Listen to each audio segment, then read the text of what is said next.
As Christus nie 'n menslike liggaam en menslike siel het nie, dan is hy besig met halwe verlossingswerk.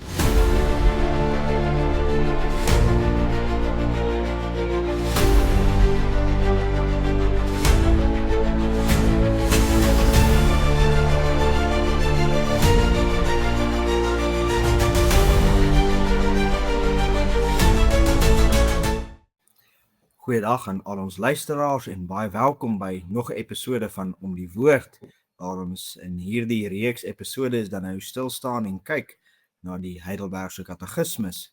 Hier vandag saam met my is Skalk Buys en Pieter Duysel. Baie welkom julle. Dankie. Goed om hier te wees. Ons is nou mooi op koers met ons episodes oor die belydenis van die Heidelbergse Katekismus en vandag staan ons in besonder stil by 2 vrae en antwoorde wat nog deel vorm van Sondag 18. Ons gaan vandag saamgesels oor Sondag 48 en 49 wat ek dan nou ook vir ons graag saamlees. Maar as die mensheid nie oral is waar die godheid is nie, word die 2 nature in Christus dan nie van mekaar geskei nie, en dan is die antwoord van ons belydenis nee, glad nie. Die godheid kan immers deur niks ingeperk word nie en is oral teenwoordig. Hieruit volg dat die godheid wel buite sy aangenome mensheid is, maar tog ook daarin is en persoonlik daarmee verenig bly. Nou die volgende vraag gaan ons dan ook saam met hierdie gedeelte hanteer. Vraag en antwoord 49, watter nut het die hemelvaart van Christus vir ons? En dan is daar 3 belangrike punte om in ag te neem. Ten eerste, dat hy, dit is Christus, in die hemel ons voorspraak by die Vader is. Ten tweede, dat ons menslike natuur in die hemel as 'n betroubare waarborg het, dat hy, dit is Christus as die hoof, ook ons, sy lede, na hom toe sal neem. En dan ten derde, dat hy sy gees as waarborg na ons toe stuur, deur wie se krag ons soek wat daarbo is, waar Christus aan die regterhand van God sit en nie wat op die aarde is nie. Dit is tot sover wat ons uit ons belydenis lees. Nou, Skalk Pieter, ons kan dalk eintlik wegspring met 'n eerste vraag, hier waar ons kyk na die 2 nature van Christus. Dit is nou 'n voorreg dat ons hierna juis mag kyk, waar ons ook vroeër in die jaar stilgestaan het by die belydenis van Nisea, 'n reeks artikels daaroor geskryf het. Nisea wat in hierdie jaar al 1700 jaar oud is, die belydenis van die kerk wat staande bly. Ons het al baie gesê oor hoe belangrik belydenisskrifte is, en hierin sien ons dit ook, dat die waarheid vasstaande bly, swart op wit. Maar nou om net weer in te gaan op hierdie gedagte van die 2 nature van Christus, as Christus se mensheid dan in die hemel is, beteken dit dat hy nie meer hier by ons is nie. Hoe dink julle oor hierdie ding? Ek dink dit is vir ons as mense bietjie moeilik om te kan sê iets is by ons as ons iets nie kan sien nie. En so is dit vir ons moeilik om te dink dat Christus is met ons as ons nie sy liggaam kan sien nie. En dit is wat sy menslike hoe kan ek sê, sy menslike natuur beklemtoon, is dat hy 'n liggaam het soos wat ons elkeen het, Ja. So sy liggaam is beperk in die spasie wat hy in die weet jy wat so mooi Afrikaans is, die spatial dimensie, die volume van een se liggaam wat hulle inneem in jou ruimte. Ruimte is dalk beter. Ja, so uit 'n regte liggaam, soos ons uit 'n regte een. En so, ekskuus, ja. Nee, net, en dit is, ek dink wat jy baie mooi sê, dit is in die hemel. Ja, maar sy goddelike teenwoordigheid is hier met ons, en hy beklemtoon ook daardie goddelike teenwoordigheid deur die inwoning van die Heilige Gees in elke gelowige. Hy stuur vir ons trooster deur die Gees. Christus beloof dit aan ons dat hy die trooster vir ons stuur. Maar hy sê ook hy sal met ons wees tot die volëinding van dae en daardie goddelike teenwoordigheid van hom kan nie ingeperk word deur sy menslike liggaam nie. Waar sy menslike liggaam 'n spasie in 'n ruimte opneem, is sy goddelike natuur nie beperk in die opsig van sy menslike natuur nie. Ja, En ons moet dit mooi onthou aangaande daardie dimensie wat ons as mense nie altyd kan kop nie. ja, ja. So dit is nou nogal, ek dink hier belangrik, 'n ander belydenisskrif hier uit die 4de eeu, uit 450 na Christus, is die belydenis van Chalcedon. En nou die luisteraars kan gerus die hele belydenis gaan lees. Ek het net hier vinnig opgesoek. Nee, dit is 'n baie mooi een wat baie interessante formulering het rondom die twee nature van Christus. Dit sê daar, hy is een en dieselfde Christus in twee nature, sonder verwarring, sonder verandering, sonder verdeling en sonder skeiding, nê. So ek dink presies soos dit jy gesê het, Skalk, dis belangrik dat Christus se mensheid is nie alomteenwoordig nie. Sy godheid is alomteenwoordig, nê. So daar's nie 'n verwarring tussen sy twee nature nie. Sy mensheid is in die hemel, nee, maar hy bly getrou aan sy belofte wat hy daar aan die einde van Matteus 28 gesê het. Ek is met julle al die dae tot aan die volëinding van die wêreld. Amen.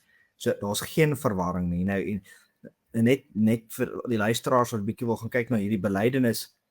Die belydenis is geskryf hoofsaaklik teen die Arianisme wat gesê het dat Jesus is nie werklik God nie, maar hy's net 'n hoër skepsel.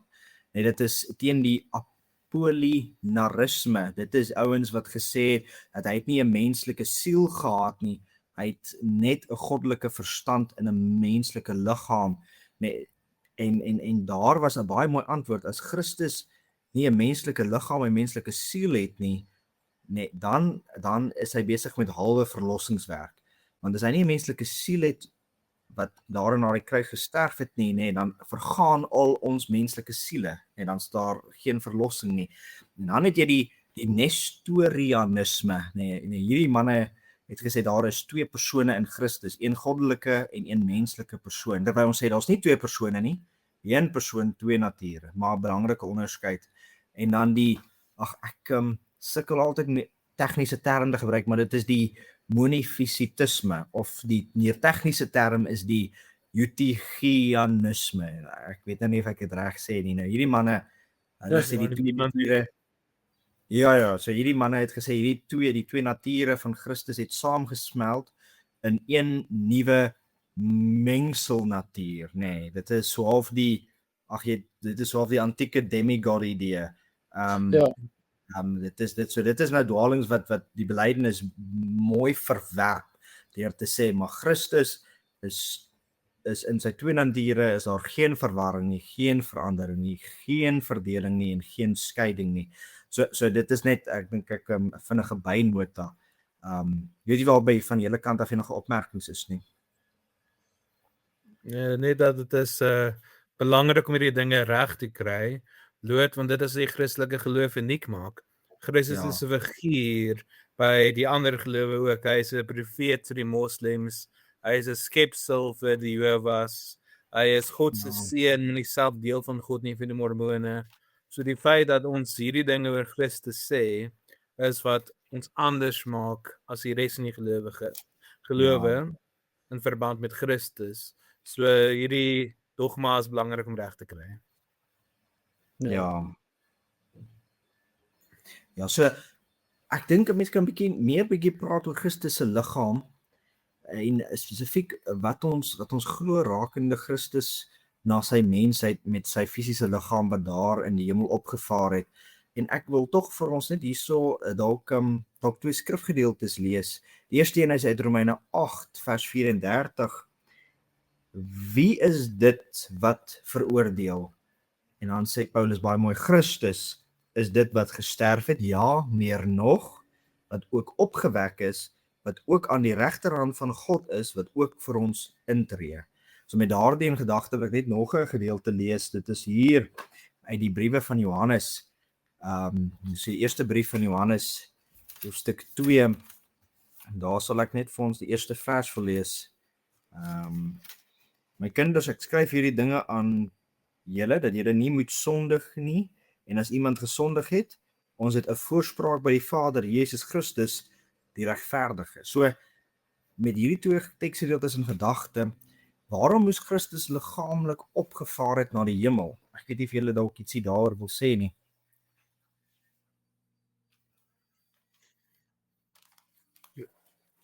Waarom is Christus liggaamlik opgevaar na die hemel? Bloot want die verband met Christus wat die dood oorwin het as 'n mens en 'n God wat as 'n mens betaal het, wat as 'n mens opgestaan het, wys vir ons dat dieselfde gaan met ons gebeur. Soos wat Christus 'n verheerlikte liggaam gekry het en hy met 'n verheerlikte liggaam ook in die hemel is, so gaan ons 'n verheerlikte liggaam kry en ook met 'n verheerlikte liggaam op die nuwe hemel en aarde wees. So dit is net 'n vooruitskouing aan dit wat Christus gedoen het, dat hy is, gaan ons ook verkry. Ja, hy sy liggaamlike opvaar aan die hemel wys ook dat ons liggaamlik ook in die hemel sal wees. Maar ek dink om bietjie by die teksgedeelte ook aan te knoop, net bietjie duideliker aan te knoop, is ook dat Christus gaan liggaamlik na die Vader toe, om daar vir ons 'n voorspraak te wees, om vir ons 'n plek voor te berei, soos hy aan ons beloof, hy berei vir ons 'n feesmaal voor.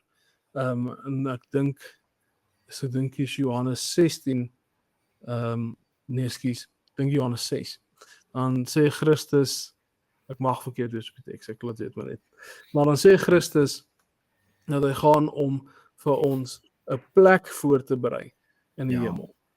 Baie mense dink dan Christus gaan vir ons 'n huis bou of 'n mansion dalk. Maar dis glad nie wat daardie teks bedoel nie. Hy berei vir ons die hemel voor, sodat ons daar kan gaan met blydskap om die Here te ontmoet en in sy teenwoordigheid te kom.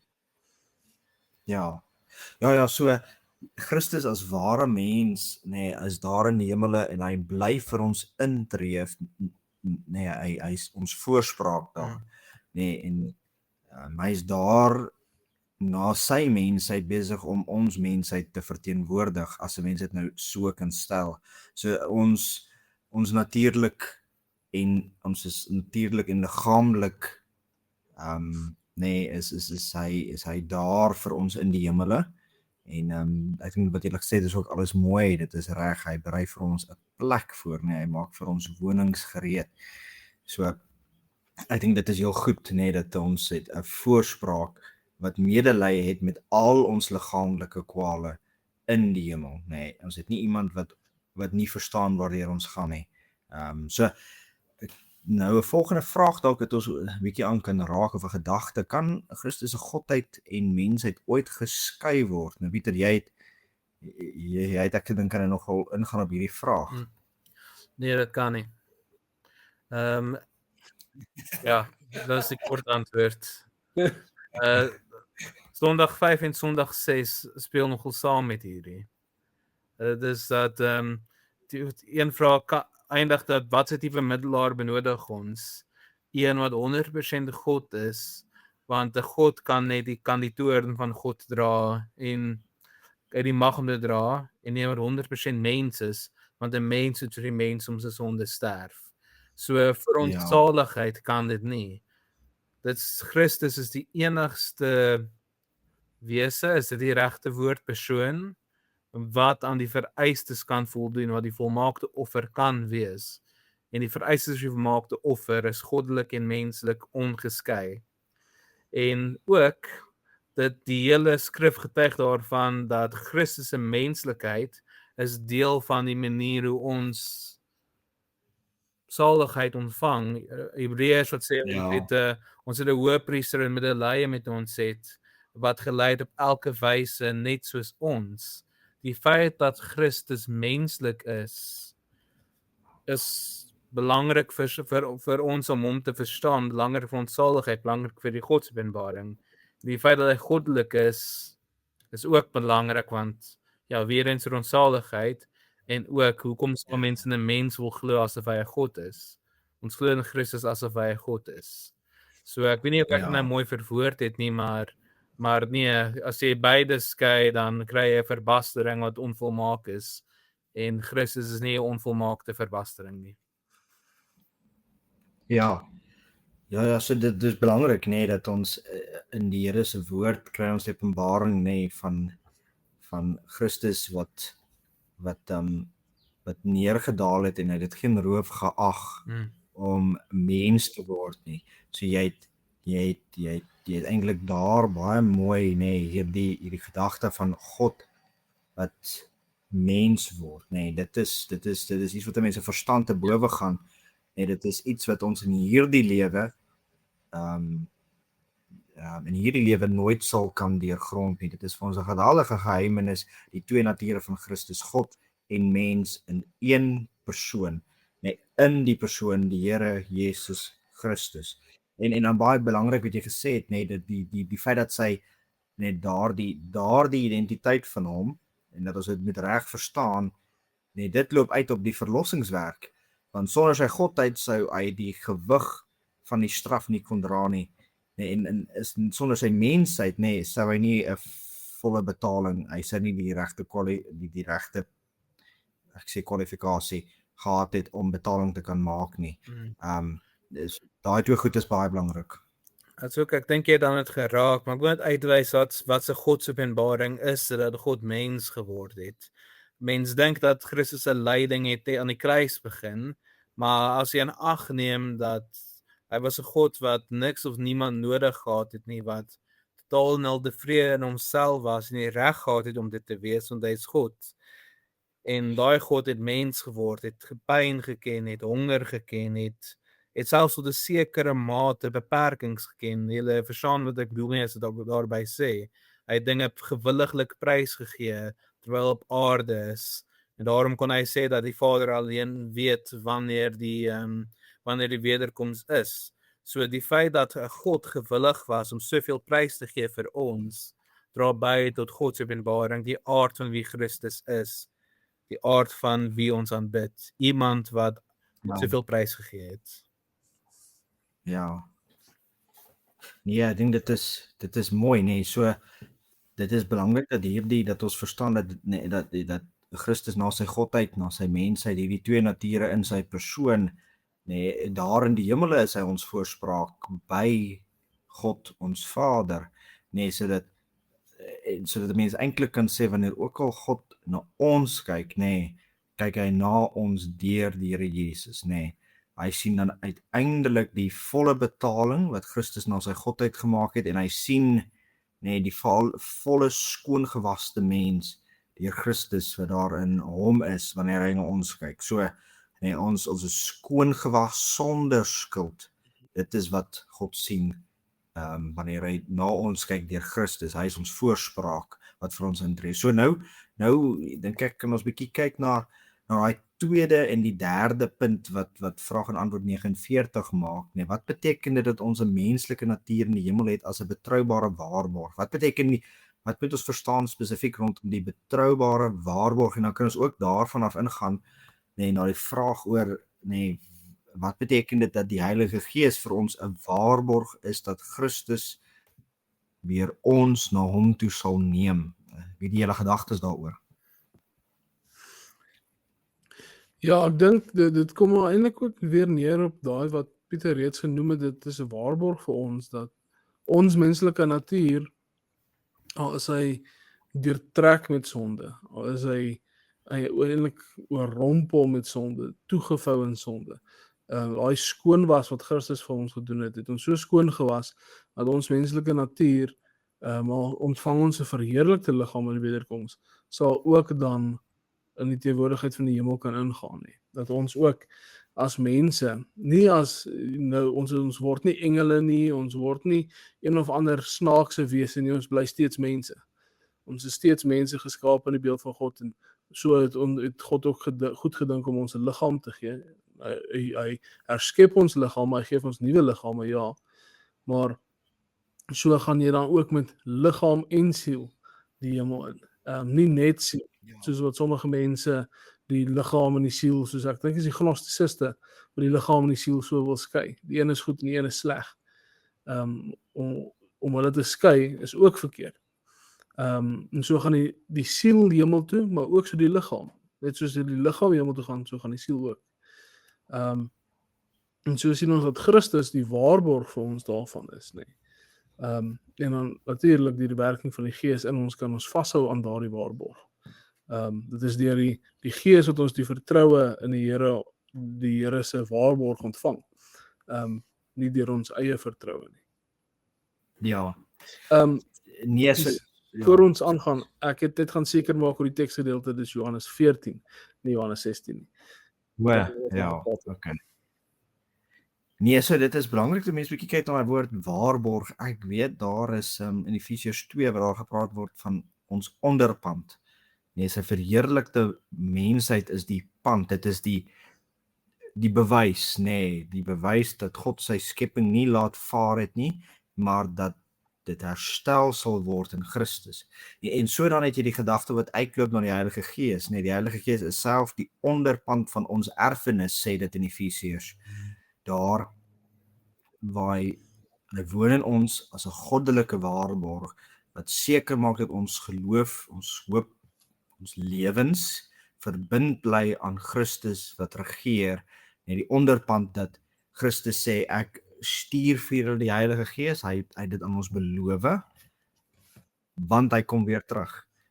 Dit is 'n belofte wat hy gee, dit is so half amper soos 'n, mens kan dink aan 'n verloofring, 'n man wat 'n verloofring aan 'n vrou gee, sê ek beloof om met jou te kom trou.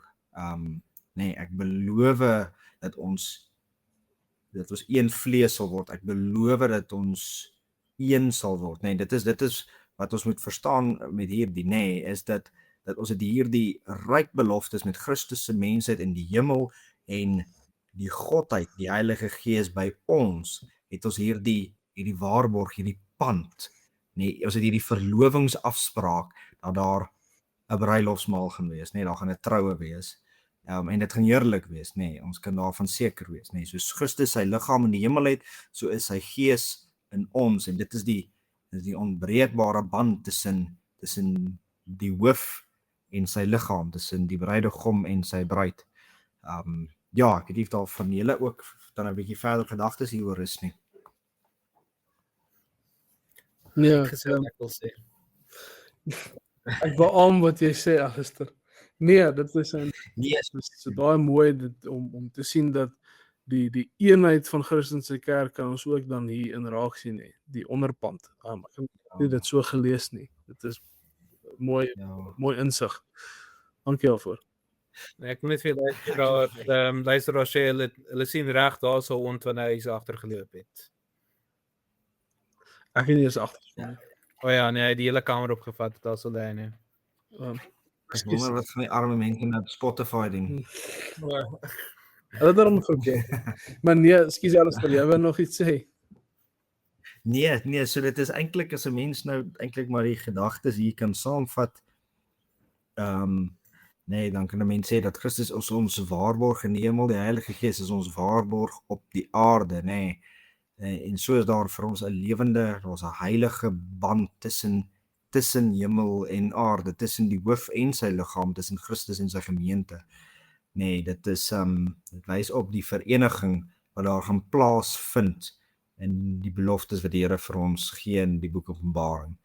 En ek dink dit is dan waarby ons kan volstaan met vraag en antwoord 48 en 49. No. Ja, so is daar nie nog. Ekskuus Pieter. As iets beloof is, gaan dit gebeur. So die waarborg het ons kry. Dit gaan verseker gebeur.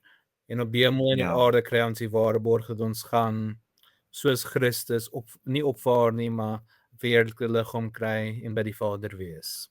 Ja. Ons kan ons hoop daarins instel. Dit is gewaarborg deur die Vader en daarom kan ons hoop daarop en daarin. Skalk, Pieter, baie dankie. Baie dankie aan al ons luisteraars wat ingeskakel het en saam geluister het. En dan sien ons uit na volgende keer. Totsiens. Dankie. Totsiens, Here.